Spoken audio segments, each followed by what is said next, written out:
දුරකථනයක් අලුත් වැඩියා කරන්න අරගෙන යන ඔයාගේ දුරකථනය.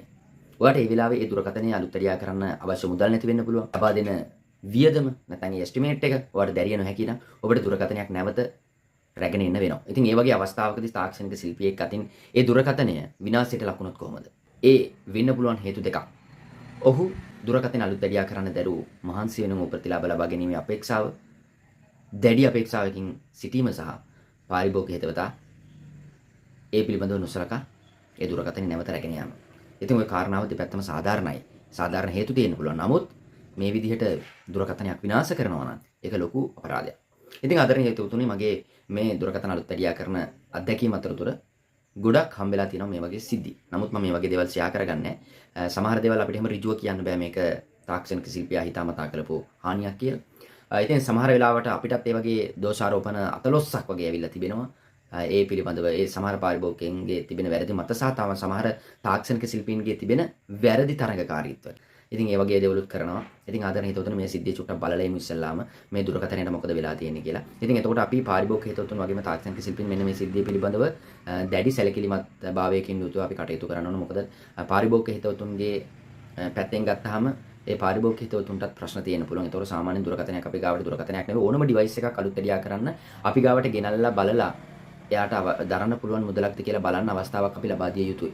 ඉතින් ආදරණීය හිතවතුනි බලන්න මේ දුරකථනයේ ඩිස්ප්ලේ එකේ රිබන් එක හිතාමතා ඩැමේජ් වෙලා තියෙනවා කියලා මට නිශ්චිතවම කියන්න පුළුවන්. හේතුව තමයි මේ රිබන් එක කටු කිහිපයකින් paludu වෙලා තියෙනවා. ඉතින් ඒ විදිහට වැටුනහම ඩැමේජ් වුනහම එහෙම වෙන්නේ නැත්නම් ඒක දුරකථන අලුත් වැඩියා කරන්න ගියපු තැනකින් නැවත අලුත් වැඩියා කරන්න බැහැ කියලා ආවේ. එතනදී මේ සිද්ධිය පිළිබඳව කස්ටමර්ට ඉන්ෆෝම් කරලා නැතුව තමයි මේක අරන් ඇවිල්ලා තියෙන්නේ.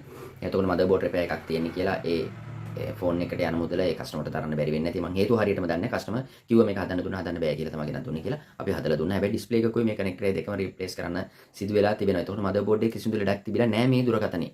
මේ වගේ හානි කරන්නේ නැති හොඳ ආකල්ප වලින් යුක්ත තාක්ෂණික ශිල්පීන් පිරිසක් බිහි වෙනවා නම් මේ ශාස්ත්‍රය ගොඩක් දියුණු වෙයි කියලා මම විශ්වාස කරනවා.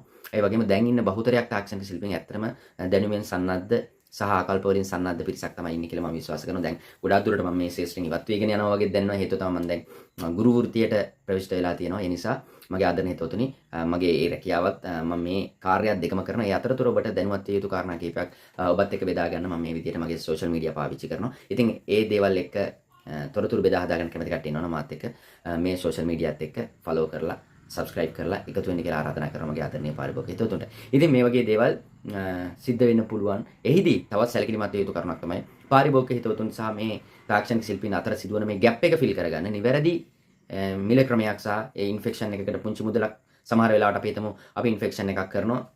එතනදී අපි කස්ටමර්ට දෙන මුදල ඔහුට දරන්න බැරුව දුරකථනය අරන් යනකොට ඒ වෙලාව කැප කිරපු තාක්ෂණික ශිල්පියාගේ කැප කළ වෙලාව වෙනුවෙන් යම්කිසි සාධාරණ මුදලක් අය කරන්න පුළුවන් දුරකථනය හැදුවත් නැතත්.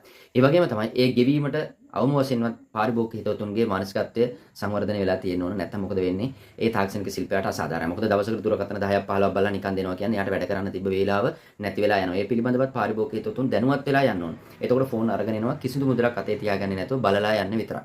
ඉතින් එහෙම බලලා යන්න විතරක් ඉන්න එපා. හේතුව තමයි තාක්ෂණික ශිල්පීන්ගේ මහන්සිය සහ කාලය වෙනුවෙන් දැනුම වෙනුවෙන් යම්කිසි මුදලක් ඔහු අතේ රඳවලා තියලා යන්න පුළුවන් හැකියාවක් සහිත වෙන්න පාරිභෝගික හිතවතුන්. ඒක තාක්ෂණික ශිල්පීන්ට ලොකු සහයෝගයක්. ඉතින් ඒක වැරදි සහගත දෙයක් නෙවෙයි. ඒක අවබෝධයෙන් යුතුව පාරිභෝගික හිතවතුන් ඒ පිළිබඳව කටයුතු කරා නම් මේ වගේ දේවල් වලට තාක්ෂණික ශිල්පීන් යොමු නොවේ කියලා විශ්වාස කරනවා. හැබැයි එහෙම මොන හේතුවක් මත වුණත් එහෙම සිදුවීම් සිදු කිරීම නම් මම සම්පූර්ණයෙන්ම හෙලා දකිනවා. ඒ වගේ කාරණා නම් සිදු විය යුතු නැහැ තාක්ෂණික ශිල්පීන් නැති. ඉතින් ආදරණීය හිතවතුනි සමහර තාක්ෂණික ශිල්පීන් ඉන්නවා අසාමාන්‍ය විදිහට මුදල් අය කිරීම සඳහා මේ වගේ පුංචි රිපෙයාර් වලට සමහර වෙලාවට අය කිරීම සඳහා ලොකු ඉන්ෆෙක්ෂන් එකක් කරලා ඉවරලා මේ මුදල අපිට ඕන මෙච්චර විතර මුදලක් යනවා කියලා වැඩි බැරෑරුම් කරපුවා සමහර වෙලාවට කස්ටමර්ට ඇත්තටම එහෙම වෙන්නත් පුළුවන්. සමහර වෙලාවට බොරුවට වගේ එහෙම කරලා කස්ටමර් රැගෙන යනකොට මේ වගේ ලොකු හානියක් කරලා එළියට දාන අවස්ථා තිබිලා තියෙනවා මම දැකලා තියෙනවා. ඒ නිසා තමයි මේක දැනුවත්භාවය ඔබලට ලබා දෙන්නේ. එතකොට මේක සමතයකටපත් වෙන්න නම් දෙපාර්ශ්වෙම දැනුවත්භාවයකින් යුතුව මේ ගනුදෙනු කිරීම සම්බන්ධයෙන් කටයුතු කරන්න ඕන. එතකොට දැන් පූර්ණ විනිවිදභාවයකින් යුතුව මේ තාක්ෂණික ශිල්පීන් මේ කටයුතු කරනවා නම් කිසිදු හානියක් වෙන්නේ නැහැ තමන්ගේ ශේෂ්ත්‍රයට සහ තමන්ගේ නමට. එහෙනම් ආදරණීය හිතවතුන් මේ දේ ඔබට වැදගත් කාරණයක් වුණා කියලා හිතනවා නම් තවත් කෙනෙක්ට දකින්න ෂෙයා කරලා අපේ page එක ෆලෝ කරලා තියාගන්න. එහෙනම් ඊළඟ තවත් අලුත් වීඩියෝ එකකින්